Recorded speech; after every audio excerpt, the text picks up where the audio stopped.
आज एक बहुत ही सिंपल सा टॉपिक है जो हमारे दिनचर्या में शामिल है, उसके बारे में बात करते हैं। कॉमन क्वेश्चन होता है कि हमें क्या खाना चाहिए। किसी भी ह्यूमन बीइंग का जो डाइट है वो नेचुरल मोड में हो तो वो बहुत सुरक्षित होता है, हेल्दी होता है। लेकिन ये नेचुरल मोड क्या है, ये इंडिविजुअल टू इंडिविजुअल डिफर करता है। उसकी एक्टिविटी लेवल पर, उसकी एज पर, उसके फिजिक पे, उसके जेनेटिक पे, ये बहुत ही कॉम्प्लिकेटेड है। सो आइडियली तो प्रत्येक इंसान को अपनी डाइट डिसाइड करवानी चाहिए प्रॉपर डाइटिशियन से, या फिर जो हेल्थ को नेचुरली फॉलो करते हैं। बट इन जनरल यदि हम अपने डाइट को, अपने फूड को देखें तो उसमें हम क्या कर सकते हैं। सबसे पहले इम्पॉर्टेंट होता है कि बैलेंस डाइट। बैलेंस डाइट में क्या क्या आते हैं ये हम पहले भी देख चुके हैं। तो बैलेंस डाइट में सही मात्रा में carbohydrate, fat, protein, minerals, vitamins सब कुछ होना चाहिए। लेकिन इसकी क्वांटिटी बहुत इंपॉर्टेंट है। आपकी एक्टिविटी लेवल के हिसाब से इसकी क्वांटिटी डिफाइन होनी चाहिए। तो आइडियली उसकी क्वांटिटी को आप अपनी एक्टिविटी से थोड़ा यदि कम करें, जो कि हेल्थ कॉन्शियस हैं, कहना चाहिए कि जो लोग ओवरवेट नहीं होना चाहते, ओबेसिटी से लड़ना चाहते हैं या मोटापे से बचना चाहते हैं, उनके लिए तो इसमें बहुत सारे प्रेजुडिसेस हैं।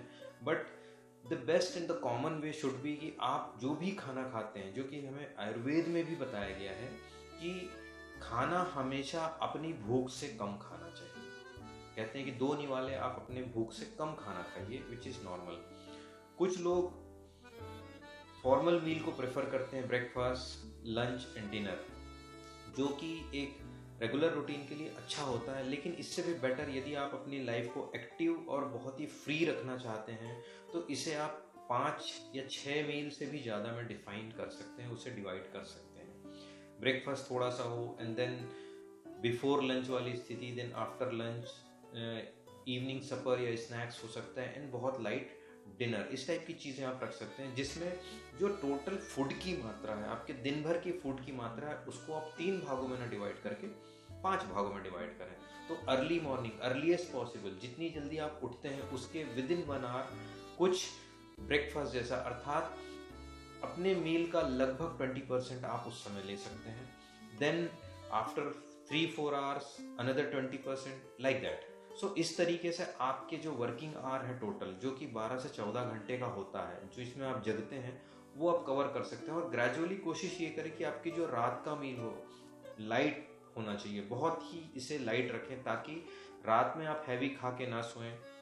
और उस समय लगभग 10 से 15% ही आपकी मील का हिस्सा रात में होना चाहिए। और कोशिश करें कि पूरे इस ड्यूरेशन में मील का जो भी हिस्सा है, आपके भोजन का जो भी हिस्सा है, ये बहुत ही सुपाच्य और लाइट होना चाहिए। अर्थात कोई भी हैवी चीज़ यदि आप लेते हैं तो उसकी क्वांटिटी कम कर लें, ये बहुत अच्छा रहेगा। क्योंकि यदि आप हैवी चीज़ जैसे फ्राइड चीज़ें हैं, मसालेदार चीज़ें हैं, बहुत ऑयली चीज़ें हैं, इन सब चीज़ों को यदि आप अपनी कैपेसिटी का 80% से ज़्यादा खाते हैं, अर्थात पेट भरने के 80% से, तो वो मील बहुत हैवी होता है और उसको डाइजेशन प्रोसेस में बहुत टाइम लगता है। तो इसलिए कोशिश करें कि आप हमेशा अपने मील का जो आपकी कैपेसिटी है उसके लगभग 50-60% में ही रहे, अर्थात आधे पेट से थोड़ा सा ज़्यादा खाना खाएं। सपोज आपकी कैपेसिटी एक सिंपल फॉर्मल मील में 4 चपाती, रोटी, सब्जी, दाल और चावल की है, तो आप कोशिश करें 2 चपाती और बाकी की क्वांटिटी को भी कम करके लगभग 50-70% फूड ही एक बार की मील का हिस्सा का लें। तो उससे आपको काफ़ी रिलैक्स लगेगा, लाइट लगेगा, आलस भी नहीं आएगा, और ना ही आप टोटल ओवरऑल जो आपके पर डे की जो क्वांटिटी है फूड की, वो एक्सीड नहीं करती है। साथ ही आप जरूर ध्यान रखें, आजकल बहुत जनरल कंसेप्ट हो गया है कि हमें हाई प्रोटीन डाइट लेना है, एक्सक्लूसिव प्रोटीन डाइट लेना है। बिल्कुल नहीं। मैं चाहूँगा कि आप केवल और केवल आपके आसपास पाई जाने वाली सारी नेचुरल चीज़ों को उपयोग करें, जिसमें से अनाज भी प्रॉपर हो, आपके सब्जियां प्रॉपर हो, आप कच्ची सब्जियों का उपयोग प्रॉपरली करें, फ्रेश फ्रूट्स का उपयोग करें, ड्राई फ्रूट्स का उपयोग करें, दूध का सही मात्रा में उपयोग करें, और यदि आप नॉन वेज लेते हैं तो अंडे और मीट का उपयोग भी अच्छी मात्रा में करें, सामान्य मात्रा में करें।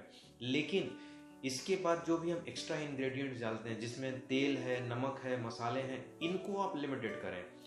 तेल का उपयोग आइडियली एक इंसान के लिए, यदि आप बहुत यंग हैं, बच्चे जिनको हम कहें कि ग्रोइंग एज के लिए, उस समय आप तेल का अनलिमिटेड उपयोग कर सकते हैं, बट वो भी आज की डेट में काफ़ी हानिकारक होता है, क्योंकि ओवर ईटिंग के कारण ओबेसिटी और बहुत सारी प्रॉब्लम बच्चों में भी देखी जा रही है। तो तेल का उपयोग यदि आप टोटल कैलकुलेशन करें तो आइडियली एक आदमी को एक महीने में 500 ml अर्थात आधा लीटर खाने का तेल यदि उपयोग होता है, that is more than sufficient. वो आपकी कुकिंग के लिए, आपके स्वाद के लिए सफिशिएंट होता है।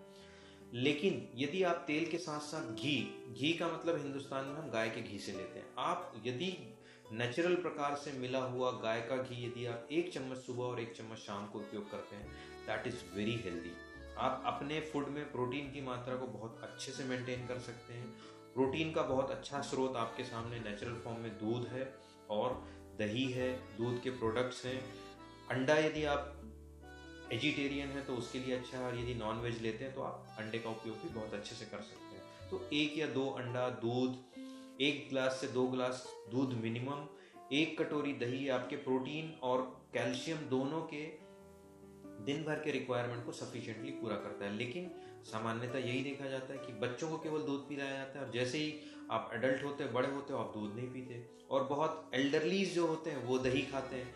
बीच की जनरेशन को तो कोई मतलब ही नहीं है, जो यंग एडल्ट हैं, यंग एज में हैं जितने, उनको तो बस जो भी मिल जाए खा लेते हैं। और आज की जनरेशन अवेयर भी है, अनअवेयर भी है। तो अवेयरनेस के कारण ये ओवर भी होता है कि आप नॉर्मल नेचुरल चीज़ों को अवॉइड करके बहुत ही आर्टिफिशियल मोड में चले जाते हैं। तो आर्टिफिशियल मोड में आपको बिल्कुल जाने की ज़रूरत नहीं है।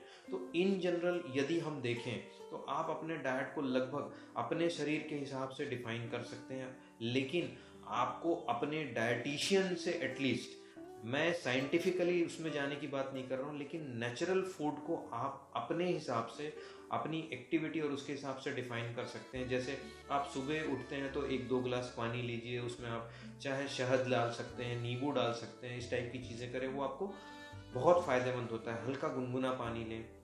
उस समय आप ड्राई फ्रूट्स रात में भिगा के रख सकते हैं, बादाम, खजूर, अखरोट, इस टाइप की चीज़ें उनके साथ में लीजिए, साथ में एक केला ले लीजिए, और उसके बाद आप एक्सरसाइज और वर्कआउट करें।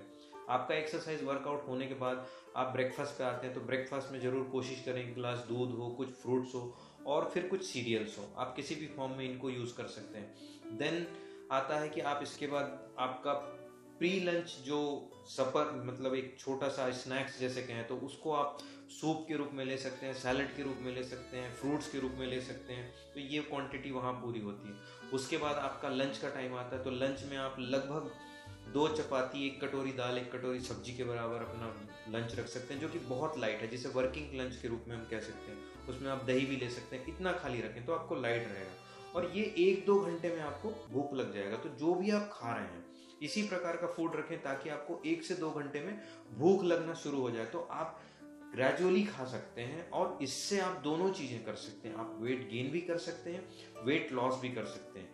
ये एक टोटली डिफरेंट टॉपिक है कि आप कम खा के भी वेट गेन कैसे कर सकते हैं, थोड़ा थोड़ा खा के वेट गेन कैसे कर सकते हैं, और थोड़ा थोड़ा खा के भी आप वेट लॉस कैसे कर सकते हैं। Then it comes to evening suffer. तो इवनिंग में है, जैसे आप कुछ भी ड्राई स्नैक्स 1 मुट्ठी ले सकते हैं, जो कि नॉन फ्राइड हो, नॉन डीप फ्राइड हो।